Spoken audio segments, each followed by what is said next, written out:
নিৰ্বাচনৰ আগলৈকে কেতিয়াও অসমত এই ধৰণৰ আমাৰ ভগ্নীক আমাৰ খিলঞ্জীয়া মানুহৰ ওপৰত এই মিয়াসকলে এনেধৰণে আক্ৰমণ কৰাৰ কোনো সাহস কৰা নাছিল। তেওঁলোকে ইমিডিয়েটলি বন্ধ কৰক, নহ'লে আমি যিমান কঠোৰ হ'ব লাগে কঠোৰ হ'ম। খিলঞ্জীয়া মানুহক এনেধৰণে বহিমূলৰ মানুহে আহি আক্ৰমণ কৰিব, বহিমূলৰ মানুহে আজি আমাৰ মান সন্মানৰ ওপৰত হাত দিব, এইটো কোনো কাৰণত সহ্য কৰা নহয়। যোৱা ৩ তাৰিখ আৰু ৫ তাৰিখৰ যি ঘটনা অত্যন্ত গৰ্হিত ঘটনা, আৰু আমি সকলোৱে এই কথাটোত মনত অত্যন্ত আঘাত পাইছিলোঁ। নিৰ্বাচনৰ সময়ৰ কাৰণে আমি চৰকাৰখনে সেই ধৰণে কাম কৰিব, সেই সক্ৰিয়তাৰে যে ইমিডিয়েটলি আহিম সেই কামটো কৰিব পৰা নাছিলোঁ। কিন্তু আজি মাননীয় মুখ্যমন্ত্ৰী মহোদয়ৰ নিৰ্দেশত মই ভুক্তভোগী পৰিয়ালক আহি লগ কৰিলোঁ। তেখেতৰ নিজৰ সন্তান ল'ৰা এটা হেৰুৱাইছে, গতিকে আমাৰ নিজৰ ভাতৃ এজন হেৰুৱাইছে। আমাৰ ভাতৃ হেৰুৱাৰ লগে লগে ভগ্নী ধৰ্ষিতা হৈছে। গতিকে এই কথাবিলাক আমাৰ কাৰণে অত্যন্ত দুখজনক। আৰু এইখন অসমত খিলঞ্জীয়া মানুহ আজি কিছুদিন ধৰি আমি দেখিছোঁ যে এইটো বড়ো জনগোষ্ঠীৰ লোক। কেইদিনমান আগত মাজবাটত মই নিজে গৈ আহিছোঁ, তাত গোৰ্খা সম্প্ৰদায়ৰ ভগ্নী এগৰাকী, মাজবাটত তাৰ পৰা ঢেকীয়াজুলিত আমাৰ আদিবাসী বাগানৰ ভগ্নী এগৰাকী। এই ধৰণে এটা বিশেষ সম্প্ৰদায় বাৰে বাৰে আমাৰ জীয়ৰী বোৱাৰী আমাৰ ভগ্নীক এনেকুৱা ধৰণৰ অত্যাচাৰ কৰিছে, আৰু এইটো অত্যন্ত গৰ্হিত, আৰু এইটো সহ্য কৰা নহয়। নিশ্চয়কৈ যোৱা নিৰ্বাচনৰ সময়ৰ পৰা আমাৰ বিভিন্ন বাধ্যবাধকতাৰ কাৰণে চৰকাৰখনে কিছু কাম কৰিব পৰা নাছিল। নিৰ্বাচনৰ সময়ত আমাৰ কোড অফ কণ্ডাক্ট চলি আছিল, আৰু নিৰ্বাচনৰ আগলৈকে কেতিয়াও অসমত এই ধৰণৰ আমাৰ ভগ্নীক আমাৰ খিলঞ্জীয়া মানুহৰ ওপৰত এই মিয়াসকলে এনেধৰণে আক্ৰমণ কৰাৰ কোনো সাহস কৰা নাছিল। কিন্তু নিৰ্বাচনৰ পিছৰ পৰা আমি দেখিলোঁ যে এই ধৰণৰ এটাৰ পিছত এটা ঘটনা ঘটা আৰম্ভ হৈছে। আৰু আজি মই ইয়ালৈ আহি ৰাইজৰ পৰা যিটো বুজিলোঁ যে ইয়াত এই অঞ্চলত এনেকুৱা ধৰণৰ যথেষ্ট সাহস কৰা সেই জনগোষ্ঠীটোৰ সাহস আমি দেখিছোঁ। কিন্তু আমাৰ খিলঞ্জীয়া বড়ো ভাইসকলৰ ওপৰত এনেকুৱা অত্যাচাৰ বা এনেকুৱা ধৰণৰ সাহস তেওঁলোকে ইমিডিয়েটলি বন্ধ কৰক, নহ'লে আমি যিমান কঠোৰ হ'ব লাগে কঠোৰ হ'ম। পৰিয়ালটোৰ মই ক্ষতিপূৰণ বুলি নকওঁ, অৰ্থনৈতিক সাহায্যৰ কাৰণে চৰকাৰে দুয়োটা পৰিয়ালকে, যিগৰাকী ভগ্নী আমাৰ পৰা ভগ্নী ধৰ্ষিতা হ'ল আৰু আমাৰ যি ভাতৃ আমাৰ পৰা হেৰাই গ'ল, দুয়োটা পৰিয়ালকে চৰকাৰে নিশ্চয়কৈ বিবেচনা কৰি অলপমান সহায় কৰিব। ফাষ্ট ট্ৰেকৰ কাৰণে যি ব্যৱস্থা থাকিব সেই ব্যৱস্থাও মই আজিয়ে নিৰ্দেশনা দিছোঁ।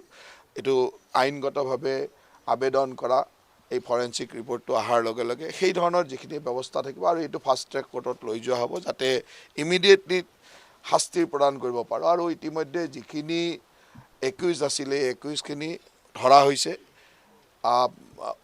এগৰাকী মাত্ৰ বাকী আছে, আৰু বাকীখিনি সকলোকে ধৰিছে। এইগৰাকীও সাক্ষ্যৰ ওপৰতে নামটো আহিছে। বাকী যিসমূহ মুখ্য অভিযুক্ত আছিল গোটেইকেইজনকে ধৰা হৈছে, আৰু যি সাক্ষ্যৰ অভিযোগত আহিছে যোৱাকালিও এগৰাকীক ধৰিছে, আৰু যি পলাই আছে তাকো ধৰা হ'ব।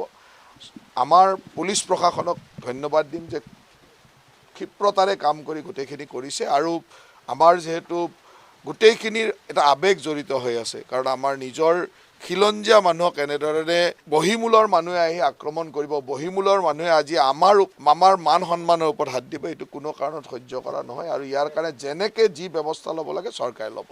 চাওক, অভিযোগ যি নাহক কিয়, এটা কথা নিশ্চিত যে পুলিচে যি ধৰণে কাম কৰিলে তাৰ কাৰণে আমি ইমিডিয়েটলি ৩ তাৰিখ আৰু ৫ তাৰিখৰ ঘটনাৰ পিছত ইমিডিয়েটলি দোষীসকলক কাৰায়ত্ব কৰিবলৈ সক্ষম হৈছে।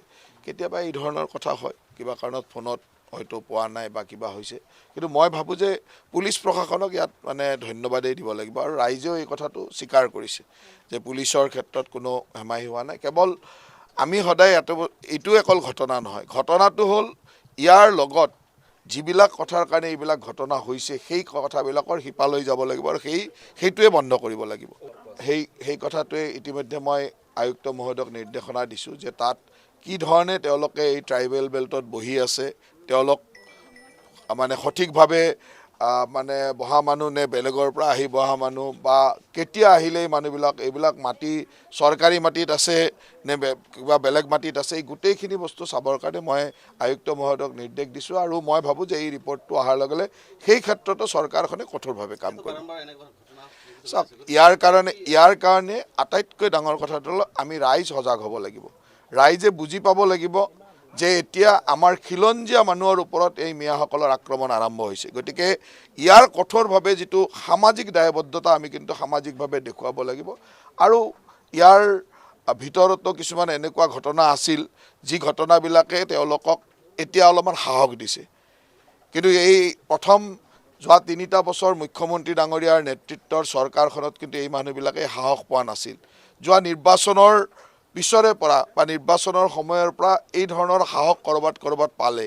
আৰু সেইকাৰণে আমিও সামাজিক সচেতনতাৰে ইয়াৰ উত্তৰ দিব লাগিব। আৰু চৰকাৰে ইয়াত কোনো ধৰণৰ কম্প্ৰমাইজ নকৰে। খিলঞ্জীয়া বাই ভনীৰ ওপৰত এই আক্ৰমণৰ কাৰণে যিমান কঠোৰ হ'ব লাগে সিমান কঠোৰ হ'ব। চাওক, যি সময়ত এই ঘটনাটো হৈছিল তেতিয়া মডেল কোড অফ কণ্ডাক্ট চলি আছিল। আৰু যেতিয়া মডেল কোড অফ কণ্ডাক্ট থাকে তেতিয়া আমাৰো এটা লেভেলতলৈকে আমাৰ নিয়ন্ত্ৰণত থাকে, আমি সকলো কাম কৰিব নোৱাৰোঁ। আনকি মই সেই সময়তো যেতিয়া আমি কথাবিলাক গম পাইছিলোঁ তেতিয়া আমি আনকি আহিবও পৰা নাছিলোঁ নিৰ্বাচনৰ সময়ত। আৰু তাৰ পিছতে চৰকাৰখনে যেনেকৈ কাম কৰিব লাগে কৰিছে। আৰু এইটো যিহেতু আটক কৰালৈকে আমাৰ কাম, বাকীখিনি আইনী ব্যৱস্থা ফাষ্ট ট্ৰেক কৰা ইত্যাদিৰ কাৰণে আমি যি কৰিব লাগে সেইখিনি আমি কৰিম। আৰু চৰকাৰে এটাতেই মানে অত্যন্ত কঠোৰ হ'ব লাগিব যে আমি সকলোকে এটাই ক'ম যে আমি সামাজিকভাৱে সচেতন হ'ব লাগিব যে এই ধৰণৰ আক্ৰমণ আমাৰ খিলঞ্জীয়া ভনীসকলৰ লগত কিয় বাৰে বাৰে হৈছে। তাৰ কাৰণে আমি কঠোৰ হ'ব লাগিব আৰু সেইটো কঠোৰ আমি হ'মেই। আৰু তাৰ লগে লগে মই আমাৰ বিভিন্ন বিৰোধী দলসমূহ আছে সকলোকে এটাই ক'ম যে এই ঘটনাটোৰ পিছত যদি চাই চৰকাৰৰ মানুহে আমি কৈ থাকিব লগা হৈছে। বিৰোধী দলৰ বিভিন্ন নেতাসকলে কিন্তু এই কথাবিলাকক লৈ যিটো ধৰণে মাত মাতিব লাগে। আজি আমাৰ খিলঞ্জীয়া ভনী ধৰ্ষিত হৈছে, আমাৰ গাঁৱত বড়ো জনগোষ্ঠীৰ মহিলা ধৰ্ষিত হৈছে, আমাৰ গাঁৱত গোৰ্খা ভনী ধৰ্ষিত হৈছে, আদিবাসী মহিলা ধৰ্ষিত হৈছে। তাক লৈ যিমান সচেতন বিৰোধীসকল হ'ব লাগে সেই বিৰোধীটোক মই মাতেই মাতা দেখা নাই। এই ঘটনাটোততো কোনো বিৰোধী দলৰ নেতাসকলক মাত মাতাই দেখা নাই, বৰং তেওঁলোকৰ কিবা ভোট বেংক ভাঙিব বুলিয়ে ভাবিলে নেকি মনে মনে আছে। ইয়াত ভোট বেংকৰ কথা হ'ব নোৱাৰে। ইয়াত কথা হৈছে যে আমাৰ খিলঞ্জীয়া মানুহৰ সন্মানৰ প্ৰশ্ন, খিলঞ্জীয়া মানুহৰ অস্তিত্বৰ প্ৰশ্ন। গতিকে ইয়াত কোনোবাই যদি ভাবিছে যে ভোট বেংকৰ কাৰণে নামাতা, তেওঁলোকক কিন্তু জাতিটোৱে এদিন প্ৰত্যুত্তৰ দিব। ৰক্ষণাবেক্ষণে দিছে আৰু অপৰাধী সাহস পোৱাৰ কাৰণে সেইটো, সাহস যে পাইছে অপৰাধীৰ কাৰণ সেইটোৱেই।